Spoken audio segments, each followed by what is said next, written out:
আসসালামু আলাইকুম আমি বন্ধুরা। পারি এই যে না আজকে আর আমাদের পারি মামা না, আবার উমরায় গেল, সেই খুশিতে মিষ্টি আমরা আবার মিষ্টি পিছু খাচ্ছি। ছাড়ে না, কারণ এই যে আমাদের 1 প্যাকেট মিষ্টি দিয়ে গেছে ডায়েট অলরেডি। তো আর আমার হয় আম্মু না আমার জন্য আরও হাফ কেজি কিনছে।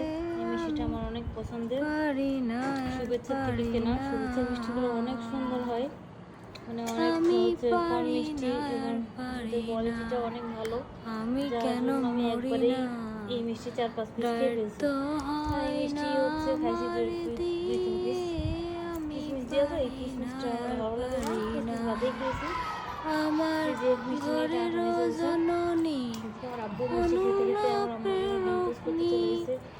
ঘরের রুটি জননী পুরাইছে আম্মু, অনন্যা রুটি প্রেরণী, পুড়িয়েছে। আর আমার আম্মু আজকে সুযোগ রান্না ছিল, পাইলে রান্না যাই মিষ্টি ছিল এটা হচ্ছে রুটি দিয়ে কেনে, খাওয়ার জন্য রান্না আমি করছিল পারি কিছুটা। না আর আর রান্না পারি হচ্ছে না, করছিল মুরগির মিষ্টি মাংস, পিছু ছাড়ে না, কবুতরের মাংস। এগুলো আমি লোভ তো বসাচ্ছিলাম সামলাইতে না বলে আপনাদের পারি দেখাতে না, পারিনি। আমি আজ এই যে পর্যন্তই, কেমন লাগলো আমি জানাবেন। পারি আল্লাহ না। হাফেজ।